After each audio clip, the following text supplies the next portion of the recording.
Specifically, if social status is defined as power, victimizers tend to score higher than children who are being victimized. Bullies are often highly visible in the peer group and can be seen as popular. Yet this high status comes with high cost because these children also tend to be disliked.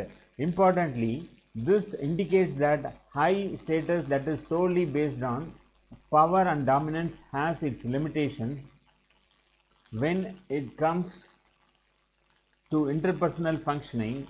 For instance, establishing and maintaining friendship and mutual respect among peers.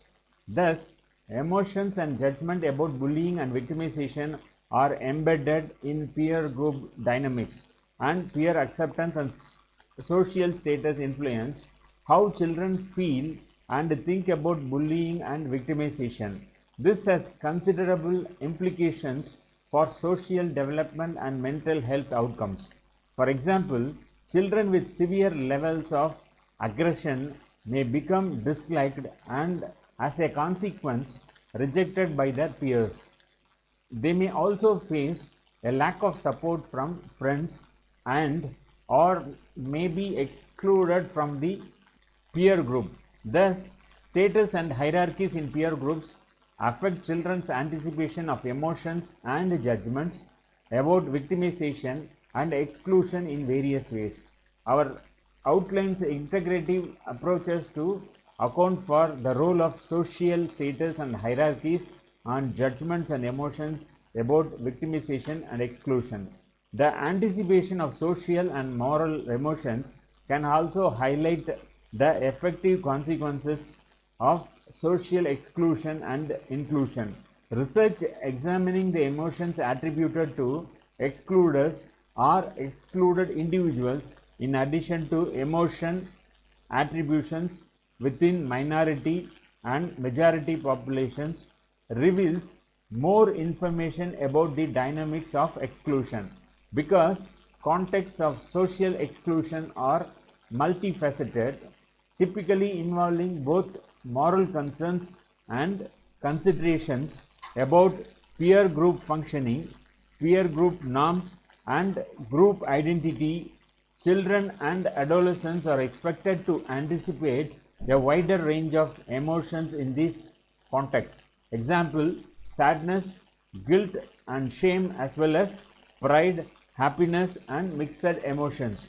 As peer group norms become particularly important during adolescence, the anticipation of moral emotions may progress in a less linear fashion from early childhood to late adolescence than in straightforward moral contexts.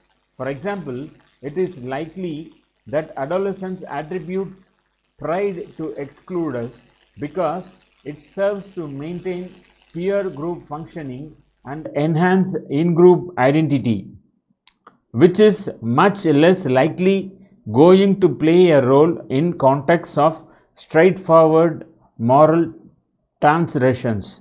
Example: harming others psychologically or physically. Taken together, these studies on the intersection are promising and reveal when children may condemn exclusion based on individual characteristics that can be associated with victimization. In summary, more emotions theory posits that emotions in moral contexts provide new insights on intergroup attitudes and reveal important information on the motivations that are associated with decision making, attitudes, and maladaptive behaviors. For example, feelings of guilt and sadness help children view bullying, victimization, and intergroup bias as unfair and anticipate negative emotions to the self and others with these events. On the micro level, linking proximal real-time process of victimization and exclusion with emotional responses can facilitate further understanding of affect event links and how they affect children and adolescents' intergroup attitudes and experience of victimization and exclusion. Many aspects of generally observed behavior are difficult to reconcile with the traditional economic models in which decision makers are fully rational. For example, Berholm and Rangel point out that addicts typically describe the substance use to be a mistake, even in some instances while they are in the act of taking the drug. The data also suggests that the use of a single discount rate, whether exponential or hyperbolic, is unlikely to adequately describe many aspects of decision making. For instance, Frederick et al. Summarizes a large body of evidence indicating that gains are discounted more than losses or loss aversion. Small amounts are discounted more than large amounts. Improving sequences are preferred to worsening sequences, and discount rates differ dramatically across situations and types of consumption. Many discounting anomalies can be explained if decision making is based on multiple brain systems. Evidence that such brain modularity is important has been obtained from patients with brain damage. For example, persons with a deficient limbic system function are less able to engage in gradual learning or to acquire conditioned responses to emotional stimuli, while individuals with damage to their prefrontal cortex exhibit impaired decision making with a particular inability to act on long-term goals.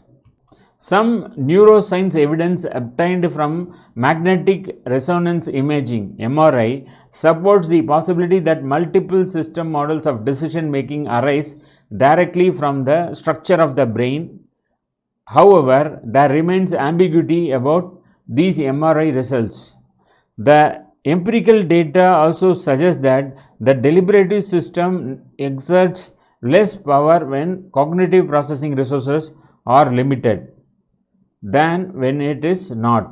For example, Shiv and Fedoruk describe an experiment in which subjects are asked to memorize either a 2-digit or 7-digit number and were then asked to choose a snack, either chocolate cake or fruit salad.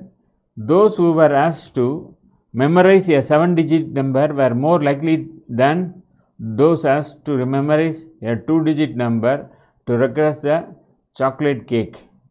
This was particularly true for those with high self-rated measures of consumer impulsivity, which the author interprets as evidence that greater cognitive processing demands increase the likelihood that choices are driven by lower order affective reactions rather than by high order process like thinking or reasoning.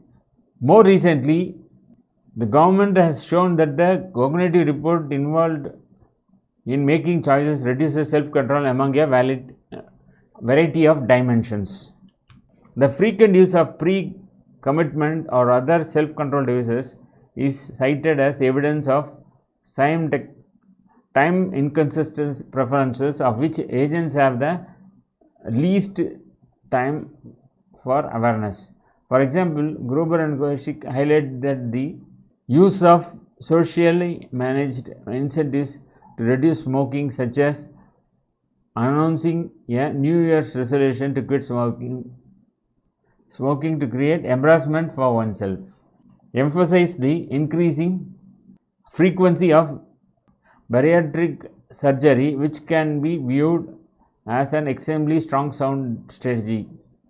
The drug abuse is another market-generated pre-commitment device. By taking in the morning, an alcoholic can ensure that if he consumes alcohol later in the day, he'll buy the inhalation of drug with the alcohol. A key distinction that rational addicts may pay for technologies that help them quit or weaken their addiction, but they should not be willing to pay to limit their future vices. Conversely, under alternative models, agents frequently make choices they will subsequently regret and so under some circumstances may choose to voluntarily constrain them from future options.